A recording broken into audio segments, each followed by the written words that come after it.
Well, there have been a lot of very interesting trials, and the first, of course, was the Murano trial, where patients with relapsed disease were given the drug Venetoclax in combination with the drug Rituximab, and that achieved a very high rate of remission, and many patients achieved eradication of detectable minimal residual disease. And I must say, as a marker, this is a good place to be, because if you eradicate detectable minimal residual disease, that oftentimes associate with a longer progression-free survival.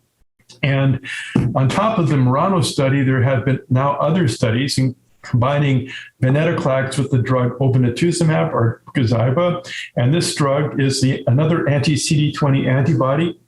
And the combination is particularly effective, and that's been actually used in a study to look at untreated patients. And the results were actually very exciting, where about 2/3 to 3/4 of patients achieved responses with eradication of detectable minimal residual disease after just 1 year of therapy. And again, the eradication of detectable minimal residual disease was associated with a longer progression-free survival, with the caveat being that those patients who had a proclivity for more aggressive disease before treatment typically had shorter, or will have shorter progression-free survival on average than patients who had very indolent disease getting into therapy. Now, there's been combinations. I think oncologists must have been kids like they used to play with building blocks or what have you, because what oncologists like to do is combine this drug with this drug with this drug, as so far as whether they can get away with it, and they have different toxicities, and they may have the ability of improving the activity of the combination against the disease.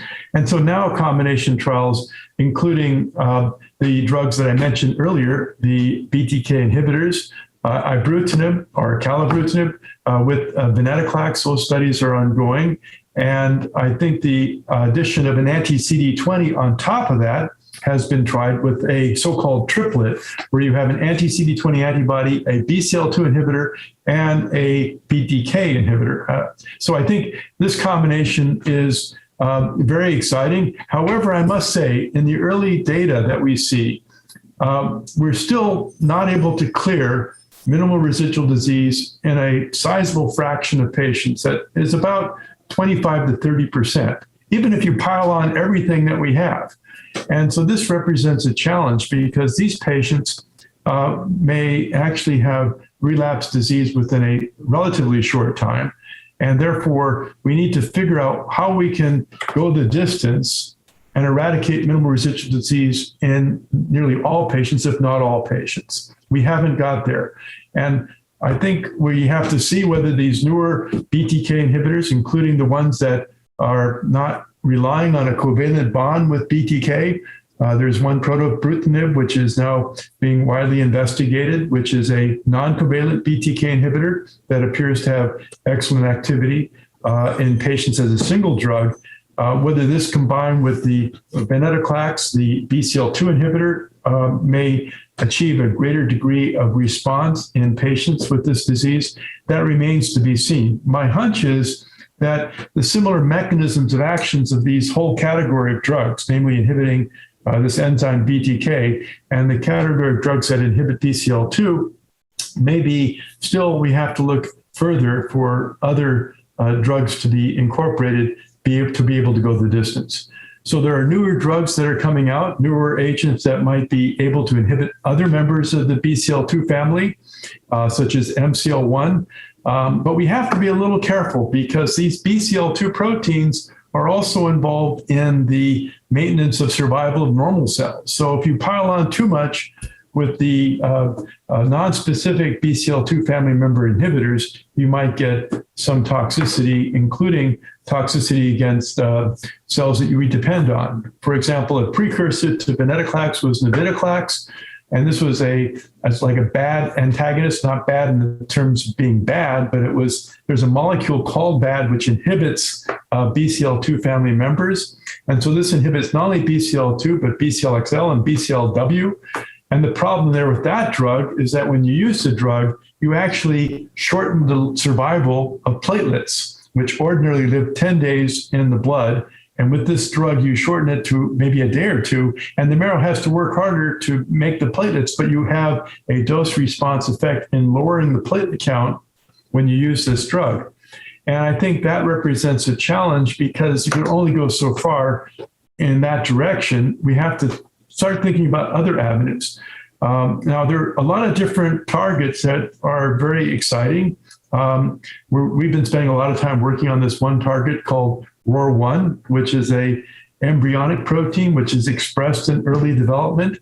And it's fascinating because when the embryo matures, the protein goes down and you can't detect it hardly at all. However, cancer cells seem to make use of this protein. And that's exciting because it may give us a tool to target the cancer specifically, because it doesn't target normal cells. And so we've been looking at that with either antibody therapy against the cells or antibody drug conjugates, where you take an antibody and conjugate it to a toxin. Then you can target the tumor cells specifically to receive the toxin, and that might be effective as well. And of course, there's the development of cellular therapy, such as CAR T-cell therapy, which may be another adjunct to being able to eradicate the disease in some of these patients with more high-risk features. I will say we're starting to see, we are conducting studies with the Juno trial that is actually showing very encouraging results in patients with anti-CD19 CAR T-cell therapy, and we're getting a high rate of complete responses. But I must say, we're seeing patients who achieve a complete remission without any evidence of detectable disease years later start to develop recurrence of the disease after CAR T-cell therapy. I'm a little disheartened by that because it means our work is not yet done. But still, we cannot discount the tremendous advances that we have right now for the treatment of patients. And I think that the combinations of the existing drugs that we have may not suffice to get us there. I do think we need to start looking at new targets for therapy by looking at what keeps this leukemia cell alive. And we've done great success in being able to look at the leukemic cell and say, well, how does this cell to survive? How does it interact with the neighboring cells in the microenvironment? And by looking at these different avenues to crosstalk between cells and what proteins they rely on, we can come up with new targets that we then can use to make drugs that can potentially have a additive, if not synergistic, activity with some of these marvelous drugs that we have currently.